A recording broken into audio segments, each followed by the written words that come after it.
How does someone go from being a Canadian Olympic hero to landing on the FBI's 10 most wanted list? How do you get compared to guys like El Chapo and Pablo Escobar? Well, this is the story of that insane journey. Today, we're going to unpack the absolutely wild transformation of Ryan Wedding. We're going from a snowboarder with Olympic dreams all the way to a cartel kingpin who called himself El Jefe. But before we get into all the crime and chaos, you really have to understand just how high he flew. Our story doesn't start in some dark corner of the criminal underworld. No, it starts on the pristine, competitive slopes of the Winter Olympics. I mean, look at this. Ryan Wedding's early life, it's like a picture-perfect Canadian story. He was born into a family that owned a local ski area, so he was practically born with skis on. All that dedication, all that natural talent, it led him to the biggest stage in the world in 2002, representing his country. It's a world away from the one he'd end up building for himself. Yeah, people called him the cherubic blue-eyed kid. Apparently he was the baby of the team, the guy who went to bed early with his teddy bear. But get him on the slopes? Absolutely fearless. He was obsessed with his training, constantly tweaking his gear to shave off a split second. And that same relentless ambition, that obsessive drive for an edge, well, it would soon find a new and far more dangerous game to play. So what happens when that Olympic dream starts to fade? Well, for Wedding, he didn't give up on being the best. He just, changed the entire game. The very same drive that pushed him down mountains was now going to push him into a world of incredible risk and incredible reward.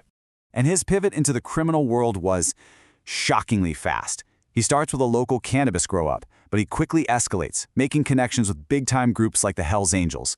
It all came crashing down in 2008 during an FBI sting in San Diego. He got caught trying to buy 24 kilos of cocaine, and that bust, that would change the entire course of his life.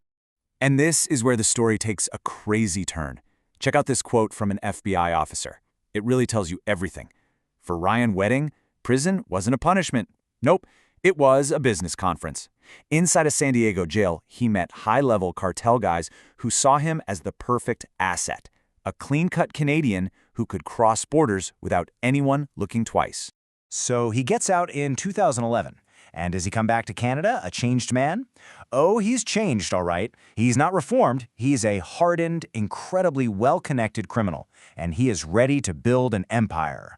He basically took that same laser focus he had as an athlete and applied it to his new career.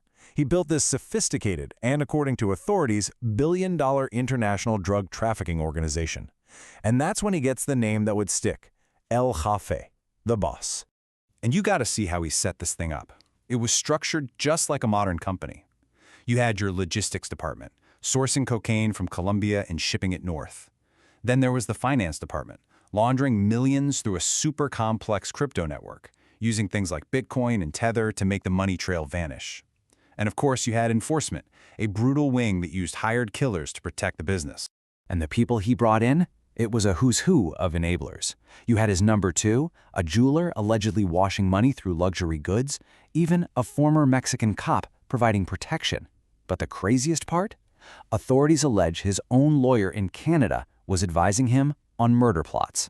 Just let that sink in. So just how big was this operation? Let's just put one number out there. 60. 60 metric tons of cocaine. And that's not the grand total. U.S. authorities allege his crew was moving that much per year. The scale is just mind-blowing. Okay, so when you're moving that much product, things are going to get violent. As Wedding's empire got bigger, so did the body count. And that, of course, triggered this massive international investigation. And get this, in a bit of dark irony, they codenamed it Operation Giant Slalom, a nod to the life he'd thrown away. And this wasn't just some regional drug bust. The authorities started talking about him in the same breath as the biggest names in the game.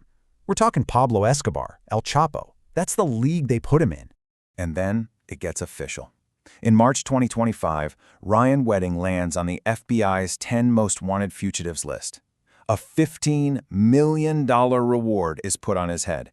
By this point, he's one of the most hunted men on the entire planet, believed to be hiding out in Mexico, protected by the Sinaloa cartel. The charges against him are just staggering. I mean, you've got the expected stuff, conspiracy to distribute cocaine, money laundering, but then you get to this, witness tampering by completed murder? They accused him of ordering the hit on a federal witness, a guy who was later found shot 5 times in the head in Colombia. That's a whole other level. And that conspiracy, It went deep. It allegedly reached all the way to his own lawyer. This is Deepak Pardikar. Authorities claim he's the one who advised Wedding that, hey, the best way to deal with that witness problem was just to have him killed. It just shows you how the poison of this enterprise seeped into so-called legitimate professions. All right, so you've got a global manhunt, a massive reward, cartel protection. You're probably expecting some huge explosive shootout, right? Like something out of a movie. Well, the way this all actually came to an end was something nobody saw coming.